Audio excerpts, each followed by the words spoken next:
Programme मसले दे अज इस बेहद खास एपीसोड में स्वागत है साडे दर्शकों का।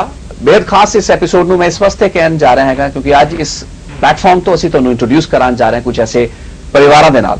कुछ दिन पहला साडे प्राइम डिस्कशन के एक एपीसोड में गल की गई सीगी अमीरात के मुल्कों के विच, खास करके दुबई, शारजा, अजमान वर्गे मुल्कों के विच असीं खुलासा किया सीगा भी 11 वख-वख मामले हैगे ने जिस विच कि 60 पंजाबियां या ऐसे लोगों को सजाए मौत, फांसी की सजा या उम्र कैद दी सजावां मिलियां हुई ने। अक्सर मीडिया या सुर्खियां विच गलबात या चर्चा उन्हां 17 पंजाबियों की ही हुंदी है जो कि मिर्ची खान नां दे पाकिस्तानी जिहड़ा शख्स है उसके कतल के मामले दे विच इस वक्त फांसी के तख्ते के काफी नेड़े हैगे ने ते उन्हां नूं बचाउण दीयां कोशिशां सरकारी ते गैर सरकारी पद्धर ते हो रही ने, सिखरां ते हैगियां ने। इस गल नूं लैके बहुत संजीदा हैगियां ने केंद्र सरकार भी, पंजाब सरकार भी ते तमाम वो जथेबंदियां भी जिन्हां ने बार बार इन्हां नौजवानों के केस नूं उभारिया हैगा मीडिया या होर वख-वख प्लेटफॉर्म तो। लेकिन इन्हां 17 नौजवानों मिर्ची खान के मर्डर केस के तो अलावा ऐसे लगभग 10 होर मामले हैगे ने जिसका जिक्र ते जिसके खुलासे असीं कुछ दिन पहला कीते सन। ये 10 मामलों के 43 होर पंजाबी नौजवान हैगे ने जो कि या तो सजाए मौत, फांसी के तख्ते के बहुत नेड़े हैगे ने या फिर उन्होंने उम्र कैद दी सजावां मिलियां ने। लेकिन इन्हां विचों असीं ये भी खुलासा कर चुके हैं भी 4 ऐसे मामले हैगे ने, यानी कि 10 विचों 4 ऐसे मामले जिस विचों कि 17 नौजवानों की जिंदगियां बच चुकियां हैगियां ने। वो जिंदगियां ब्लड मनी या दिया मनी जिसनों कहा जाता है उसकी अदायगी तो बाद बच चुकियां ने, जिन्हां विचों 3 नौजवान वापस परत चुके हैगे ने ते लगभग 14 ऐसे नौजवान हैगे ने जो कि बहुत नेड़े हैगे ने, उन्होंने मामले रेजोल्यूशन उन्होंने हो चुका हैगा। ये खुलासे असीं पहला भी कीते ने लेकिन अज असीं उन्हां परिवारां दे नाल भी तुहानूं इंट्रोड्यूस करावांगे जो कि साडे नाल इस वक्त स्टूडियो दे विच जुड़ रहे हैगे ने, जिन्हां नूं कि असीं दिखाना चाहांगे।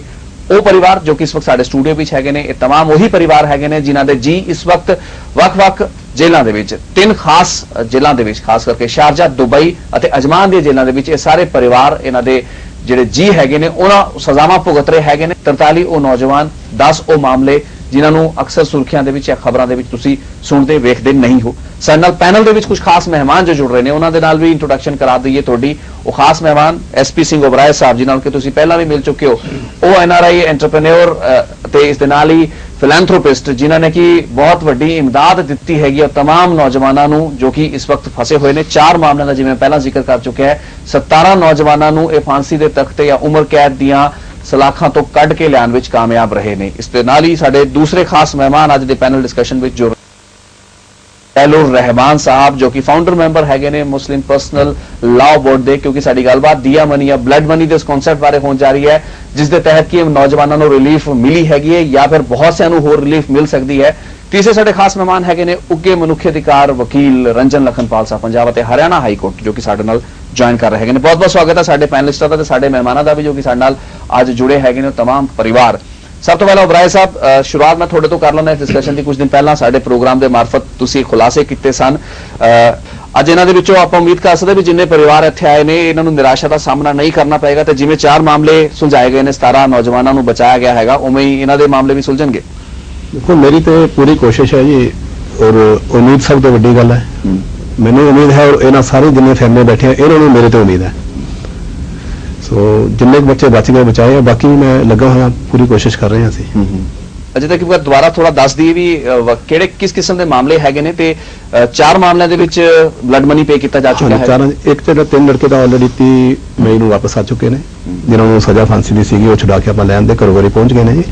ਬਾਕੀਆਂ ਵਿੱਚੋਂ ਵੀ ਤਕਰੀਬਨ 10 ਬੰਦੇ ਹੋਰ ਨੇ ਜਿਨ੍ਹਾਂ ਦੇ 2 ਪਾਕਿਸਤਾਨੀ 8 ਪੰਜਾਬੀ ਆਪਣੇ ਉਹਨਾਂ ਦੀ ਜਜਮੈਂਟ ਆ ਗਈ ਸੀਗੀ 27 ਮਾਰਚ ਨੂੰ ਤੇ ਉਹਦੇ ਮੁਤਾਬਕ ਉਹਦੀ ਸਜ਼ਾ ਹੁਣ ਖਤਮ ਹੋਣੀ ਹੈ ਅਕਤੂਬਰ ਵਿੱਚ ਔਰ ਉਮੀਦ ਹੈ ਮੈਨੂੰ ਪੂਰੀ ਕਿ ਮੈਂ ਅਕਤੂਬਰ ਨਵੰਬਰ ਵਿੱਚ ਮੈਂ ਪਹਿਲੇ ਹਫਤੇ ਜਾਂ 10 ਤਰੀਕ ਤੱਕ ਇਹਨਾਂ ਬੱਚਿਆਂ ਨੂੰ ਇੰਡੀਆ ਲੈ ਕੇ ਆਵਾਂਗਾ ਜੀ। ਇਸ ਤੋਂ ਇਲਾਵਾ ਫਿਰ 4 ਬੱਚੇ ਹੋਰ ਹੈਗੇ, 2 ਬੱਚੇ ਇੱਕ ਕੇਸ 'ਚ ਸੀਗੇ, 2 ਇੱਕ 'ਚ ਉਹਨਾਂ ਦੀ ਵੀ ਦਿਆ ਮਨੀ ਪੇ ਕਰ ਦਿੱਤੀ ਗਈ ਹੈ, ਇੱਕ ਦੀ केयरलेस पे कर दी गई है और दूसरा वाला सी अपने हैदराबाद वो भी पैसा पे कर दिता गया उन्होंने। सो एक केस हो रहा जिहदी कि परसों 4 तरीक नूं जजमेंट आनी है, ਉਹਦੇ ਵਿੱਚ भी कंप्रोमाइज करके ਅਸੀਂ 7 पंजाबी 2 पाकिस्तानी 1 बांग्लादेशी है ਉਹਨਾਂ ਦੇ ਵੀ पेपर ਅਸੀਂ सबमिट कर ਦਿੱਤੇ ਹੋਏ ਨੇ ऑलरेडी ਤੇ ਉਹ देखो 4 तरीक ਉਹਨਾਂ ਦੀ 4 ਨੂੰ ਉਹਨਾਂ ਦੀ जजमेंट आ जाएगी। दर्शकों ने दस दी भी ਜਿਹੜੇ 2 मामलों का जिक्र हुणी ने किया उस विच 2 नौजवान पंजाबी है। एक मामला है जिस केरला का एक शख्स है चिन्ना गंगन ਚਿਪੂੜੀ ਇਸ ਸ਼ਖਸ ਦੀ ਹੱਤਿਆ ਕੀਤੀ ਗਈ ਸੀਗੀ ਤੇ ਕਿਉਂਕਿ ਸਾਰੇ ਝਗੜੇ ਜਿਹੜੇ ਹੈਗੇ ਨੇ ਇਹ ਸ਼ਰਾਬ ਦੇ ਵਪਾਰ, ਉੱਥੇ ਇਲੀਗਲ ਵਪਾਰ ਹੈਗਾ, ਉਹਦੇ ਚੱਲਦਿਆਂ ਗਰੁੱਪ ਕਲੈਸ਼ਸ ਵਿੱਚ ਹੋਏ ਸਨ। ਇਹੀ ਸਬਬ ਵੀ ਹੈਗਾ ਵੀ ਉਹਨਾਂ ਦੀ ਮਦਦ ਕੀਤੀ ਜਾ ਰਹੀ ਹੈ ਬਲੱਡ ਮਨੀ ਦੇ ਜ਼ਰੀਏ ਜਾਂ ਬਲੱਡ ਮਨੀ ਨੂੰ ਪੇ ਕਰਕੇ ਇਹਨਾਂ ਨੂੰ ਬਚਾਉਣ ਦੀਆਂ ਕੋਸ਼ਿਸ਼ਾਂ ਹੁੰਦੀਆਂ ਰਹੀਆਂ ਨੇ। ਇਸ ਮਾਮਲੇ ਦੇ ਜਿਹੜਾ ਹਰਭਜਨ ਸਿੰਘ ਸੀਗਾ ਤੇ ਜਸਵੰਤ ਸਿੰਘ, ਦੋ ਨੌਜਵਾਨਾਂ ਨੂੰ ਸਜ਼ਾਏ ਮੌਤ ਹੋਈ ਸੀਗੀ ਜਿਨ੍ਹਾਂ ਦੀ ਕੀ ਸੈਟਲਮੈਂਟ ਬਲੱਡ ਮਨੀ ਜਾਂ ਦੀਆ ਮਨੀ ਦੇ ਜ਼ਰੀਏ ਹੋ ਚੁੱਕੀ ਹੈ। ਹਰਭਜਨ ਦਾ ਪਰਿਵਾਰ ਸਾਡੇ ਨਾਲ ਇਸ ਵਕਤ ਸਟੂਡੀਓ ਜੁਆਇਨ ਕਰ ਰਿਹਾ ਤੇ ਸਾਡੇ ਨਾਲ ਉਹਨਾਂ ਦੇ ਜੀਜਾ ਜੀ ਹੈਗੇ ਨੇ ਜਗਦੀਸ਼ ਸਿੰਘ ਜੀ। ਜਗਦੀਸ਼ ਜੀ, ਮੈਂ ਚਾਹਾਂਗਾ ਵੀ ਤੁਸੀਂ ਥੋੜਾ ਜਿਹਾ ਦੱਸੋ ਵੀ ਇਹ ਮਾਮਲੇ ਸੈਟਲਮੈਂਟ ਹੋ ਗਈ ਹੈ, ਸਮਝਿਆ ਗਿਆ ਵੀ 8 ਲੱਖ ਰੁਪਇਆ ਬਲੱਡ ਮਨੀ ਦਿੱਤਾ ਗਿਆ ਹੈ ਤੁਹਾਡੇ ਜਿਹੜੇ ਸਾਲਾ ਹੈਗੇ ਨੇ ਹਰਭਜਨ ਸਿੰਘ, ਉਹਨਾਂ ਨੂੰ ਬਚਾਉਣ ਲਈ। ਕਿਵੇਂ ਦਾ ਰਿਹਾ ਹੈ ਪੂਰੀ ਗੱਲਬਾਤ ਤੇ ਕਿੰਨੇ ਸੰਤੁਸ਼ਟ ਹੋ ਵੀ ਇਸ ਕਿਸਮ ਦੇ ਪੈਸੇ ਦੀ ਅਦਾਇਗੀ ਕਰਕੇ? ਤੁਸੀਂ ਵੀ ਸ਼ਾਇਦ ਪਰਿਵਾਰ ਨੇ ਵੀ 3 ਲੱਖ ਰੁਪਇਆ, ਦੋਨੋਂ ਪਰਿਵਾਰਾਂ ਨੇ 1.5 ਲੱਖ ਰੁਪਇਆ ਦਿੱਤਾ ਹੈਗਾ। ਥੋੜਾ ਦੱਸੋ ਦੇ ਬਾਰੇ, ਕਿਸ ਤਰੀਕੇ ਨਾਲ ਇਹ ਮਾਮਲਾ ਨੇਪਰੇ ਚੜਿਆ? ਸਾਨੂੰ ਤਕਰੀਬਨ 3.5 ਸਾਲ ਪਹਿਲਾਂ ਉੱਥੋਂ ਦੁਬਈ ਤੋਂ ਫੋਨ ਆਇਆ ਵੀ ਹਰਭਜਨ ਸਿੰਘ ਨੂੰ ਕਤਲ ਕੇਸ ਦੇ ਵਿੱਚ ਜੇਲ੍ਹ 'ਚ ਬੰਦ ਕੀਤਾ ਜੀ। ਉਦੋਂ ਬਾਅਦ ਵਿਦੇਸ਼ ਹੋਣ ਕਰਕੇ ਸਾਡਾ ਕੋਈ ਕੰਟੈਕਟ ਨਹੀਂ ਹੋ ਸਕਿਆ ਉਹਨਾਂ ਨਾਲ। ਉਹਨਾਂ ਨੇ ਫਿਰ ਦੁਬਈ 'ਚੋਂ ਹੀ ਸਾਨੂੰ ਫੋਨ ਕੀਤਾ ਵੀ ਸਰਦਾਰ ਐਸਪੀ ਸਿੰਘ ਸਾਨੂੰ ਇੱਥੇ ਜੇਲ੍ਹ 'ਚ ਆ ਕੇ ਮਿਲੇ ਆ ਤੇ ਉਹ ਸਾਡੀ ਹੈਲਪ ਕਰ ਰਹੇ ਆ, ਉਹਨਾਂ ਨੂੰ ਜਾ ਕੇ ਤੁਸੀਂ ਮਿਲੋ। ਜਾਂ ਉਹਨਾਂ ਮੈਨੂੰ ਫੋਨ ਨੰਬਰ ਦਿੱਤਾ ਜੀ ਸਰਦਾਰ ਐਸਪੀ ਸਿੰਘ ਦਾ।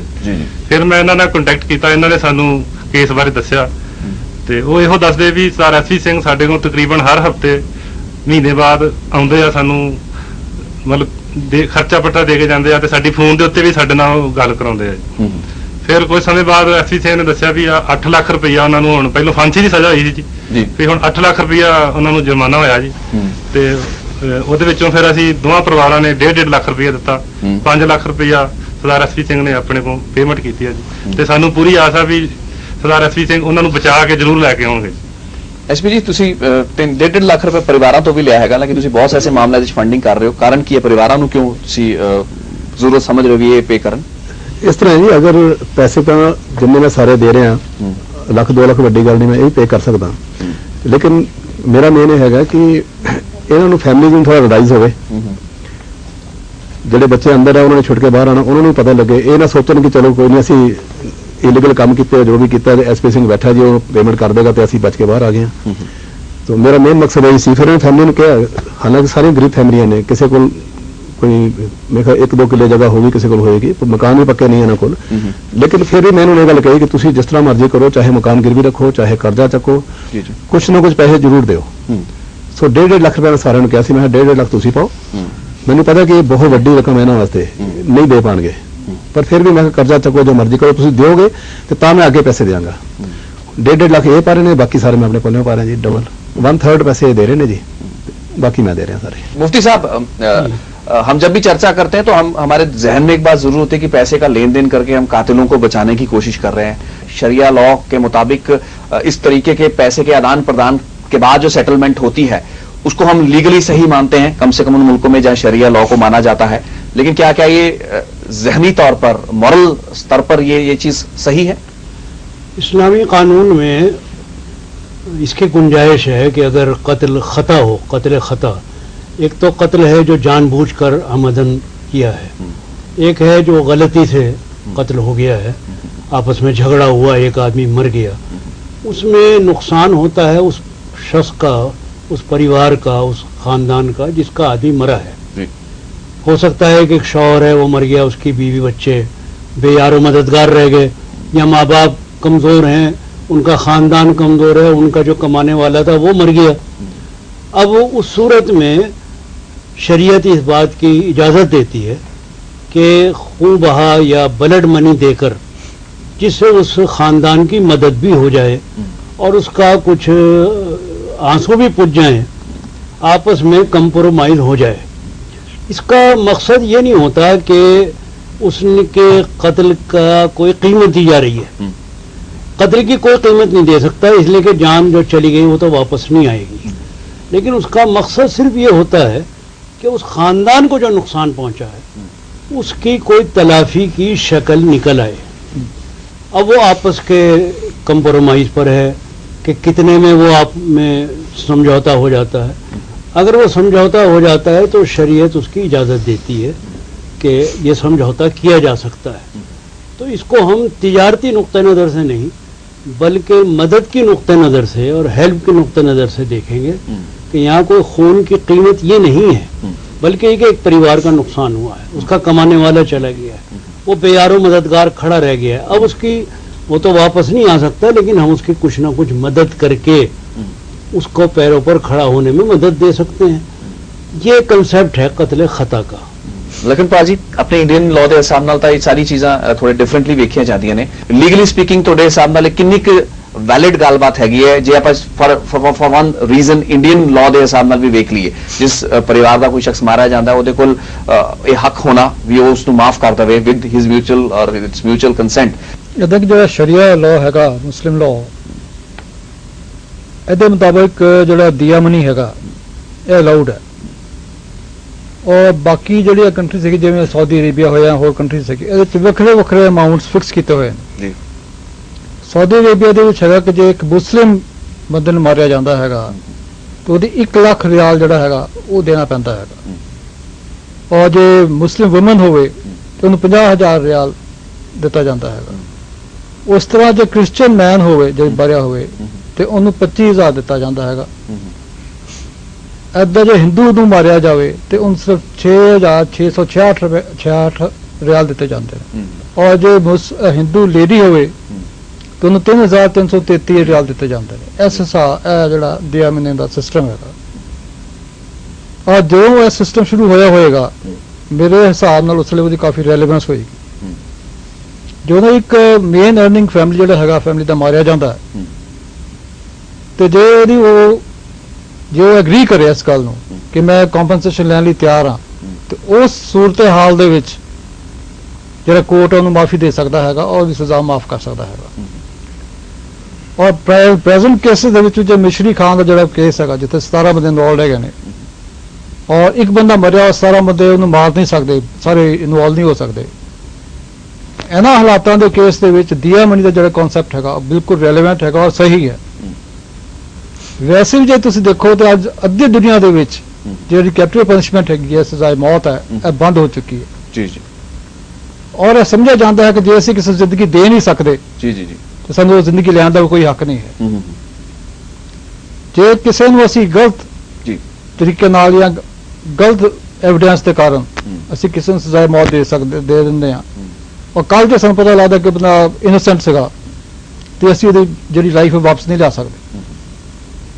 सो प्रेजेंट केसेस ਦੇ ਵਿੱਚ दिया मनी ਜਿਹੜਾ ਹੈਗਾ बिल्कुल रेलेवेंट हैगा। जी जी बिल्कुल। मुफ्ती साहब एक और चीज मैं आपसे जरूर जानना चाहूंगा दिया मनी के संदर्भ में, वो ये कि इस किस्म के जो बातचीत और कॉम्प्रोमाइज की कोई गुंजाइश है उसे इस चीज से भी जोड़ के देखा जाना या देखा जाता है कि जो मर्डर है वो किस किस्म का था। जैसे आपने जिक्र किया था कि अगर एक रंजिश से भरा हुआ और पूरा सोच समझ के प्लान किया गया मर्डर हो, उसमें ये चीज एप्लीकेबल नहीं होगी। और अगर झगड़े में कोई इनएडवर्टेंटली कोई ऐसी हत्या होगी जैसे इन केसेस में हो रहा है तो उसमें ये चीज एप्लीकेबल है। तो ये कंडीशंस हैं इसमें? ये कंडीशन है। इसको हम कहते हैं जानबूझकर मारना, कि पहले से प्लानिंग की कि मुझे तो मारना है, उसने मारा। एक है कि खता गलती हो गई जैसे इस केस में हो रहा है, तो इन दोनों में फर्क है। उस सूरत में तो यही है कि जान का बदला जान है, उसने मारा है तुम भी मारो। उस सूरत में कॉम्प्रोमाइज भी नहीं हो सकता, दिया नहीं हो सकता अगर उसने जानबूझ कर किया है। अगर गलती से हुआ है उसमें कंप्रोमाइज की गुंजाइश है। इसलिए कि एक आदमी ने एक जान ली है तो उसको उसका बदला उसको मिलना ही चाहिए। ਐਸਪੀ ਜੀ ਇੱਥੇ ਮੈਂ ਥੋੜਾ ਜਾਨਣਾ ਚਾਹਾਂਗਾ ਅਦਾਲਤ ਜੇ ਪਰਿਵਾਰ ਦਾ ਆਪਸੀ ਕੰਸੈਂਟ ਹੋਵੇ ਫਿਰ ਇਹ ਜਿਹੜੀ ਡਿਫਰੈਂਸ਼ੀਏਸ਼ਨ ਹੈਗੀਆਂ ਇਹ ਚੀਜ਼ਾਂ ਮਾਇਨੇ ਰੱਖਦੀਆਂ ਨੇ। ਜੇ ਆਪਸ ਦੇ ਵਿੱਚ ਪਰਿਵਾਰ ਮੰਨ ਲਓ ਜੇ ਰੰਜਿਸ਼ ਦਾ ਵੀ ਕਤਲ ਹੈਗਾ, ਥੋੜੀ ਟੈਕਨੀਕਲੀ ਆਪਾਂ ਜਾਨਣਾ ਚਾਹ ਰਹੇ ਹਾਂ ਵੀ ਇਹਦੀ ਪੋਸਿਬਿਲਿਟੀ ਕੀ ਹੈ ਬਲੱਡ ਮਨੀ ਦੀ। ਨਹੀਂ ਉੱਥੇ ਇਸ ਤਰ੍ਹਾਂ ਜੀ ਅਗਰ ਮਰਡਰ ਦਾ ਮਰਡਰ ਹੀ ਹੈ ਜੀ, ਚਾਹੇ ਇੰਟੈਂਸ਼ਨਲੀ ਹੋਇਆ ਜਾਂ ਕਿਸ ਤਰ੍ਹਾਂ ਵੀ ਹੋਇਆ, ਲੇਕਿਨ ਉੱਥੇ ਉਹਨਾਂ ਨੇ ਇੱਕ ਪ੍ਰੀਜ਼ਨ ਰੱਖੀ ਹੋਈ ਹੈ ਕਿ ਅਗਰ ਜਾਣਬੁੱਝ ਕੇ ਵੀ ਮਾਰਿਆ ਕੁਝ ਕੀਤਾ ਨਾ ਜੀ ਤਾਂ ਵੀ ਅਗਰ ਵਿਕਟਮ ਫੈਮਿਲੀ ਜਿਹੜੀ ਆ ਅਗਰ ਉਹ ਦੋਨੋਂ ਕੰਪਰੋਮਾਈਜ਼ ਕਰ ਲੈਂਦੇ ਆਪਸ ਚ, ਉਹ ਕਹਿ ਰਹੇ ਵੀ ਠੀਕ ਹੈ ਅਸੀਂ ਪੈਸਾ ਵੀ ਨਹੀਂ ਲੈਣਾ ਤੇ ਕੁਝ ਨਹੀਂ ਲੈਣਾ, ਚਲੋ ਅਸੀਂ ਮਾਫ ਕੀਤਾ, ਤੇ ਉੱਥੇ ਕੋਈ ਦਿਆ ਮਨੀ ਨਹੀਂ ਦਿੱਤੀ ਜਾਂਦੀ। ਅੱਛਾ, ਇਹ ਡਿਪੈਂਡ ਕਰਦਾ ਫੈਮਿਲੀ ਤੇ ਜਿਹਨਾਂ ਦਾ ਬੰਦਾ ਮਰਿਆ ਹੈ ਨਾ ਜੀ, ਉਹ ਤੇ ਡਿਪੈਂਡ ਕਰਦਾ। ਅਗਰ ਉਹ ਕਹਿੰਦੇ ਨੇ ਅਸੀਂ 1 ਰੁਪਇਆ ਵੀ ਨਹੀਂ ਲੈਣਾ ਤੇ ਅਸੀਂ ਇਹਨੂੰ ਮਾਫ ਕੀਤਾ ਤੇ ਉਹਦੇ ਵਿੱਚ ਵੀ ਮਾਫੀ ਹੈਗੀ ਹੈ ਜੀ। ਤੇ ਅਗਰ ਉਹ ਅੜ ਜਾਣ ਕਿ ਨਹੀਂ ਸਾਨੂੰ ਬਦਲਾ ਚਾਹੀਦਾ, ਬਦਲਾ ਮੀਨਸ ਫਿਰ ਉਹਨੂੰ ਸਜ਼ਾਏ ਮੌਤ ਮਿਲੇਗੀ, ਫਿਰ ਕੋਈ ਵੀ ਨਹੀਂ ਛੁਡਾ ਸਕਦਾ ਜੀ। ਸਪੈਸ਼ਲੀ ਉਹਨਾਂ ਕੇਸਾਂ 'ਚ ਨਹੀਂ, ਬਾਕੀ ਕੇਸਾਂ ਵਿੱਚ ਵੀ ਲੜਾਈ ਝਗੜੇ ਦੇ ਕੇਸ ਹੈ ਇਹਨਾਂ ਵਿੱਚ ਵੀ ਨਾ ਜੀ, ਅਗਰ ਫੈਮਿਲੀ ਕਹਿ ਦੇ, ਉਹਨਾਂ ਦੇ ਮਰਨ ਵਾਲੇ ਦੀ ਫੈਮਿਲੀ ਕਹਿ ਦੇ ਕਿ ਨਹੀਂ ਅਸੀਂ ਬਦਲਾ ਹੀ ਲੈਣਾ ਹੈ, ਕੋਈ ਕੰਪਰੋਮਾਈਜ਼ ਨਹੀਂ ਹੈ, ਤੇ ਫਿਰ ਉੱਥੋਂ ਦੀ ਕੋਈ ਕੋਰਟ ਜਿਹੜੀ ਹੈ ਉਹਨੂੰ ਮਾਫੀ ਨਹੀਂ ਦੇ ਸਕਦੀ, ਉਹਨੂੰ ਫਾਂਸੀ ਹੀ ਦਿੱਤੀ ਜਾਏਗੀ। ਚਲਿਏ ਇੱਥੇ ਇੱਕ ਛੋਟੇ ਕਮਰਸ਼ੀਅਲ ਬ੍ਰੇਕ ਲੈ ਲੈਣੇ। ਸਾਡੀ ਗੱਲਬਾਤ ਹੋ ਰਹੀ ਹੈ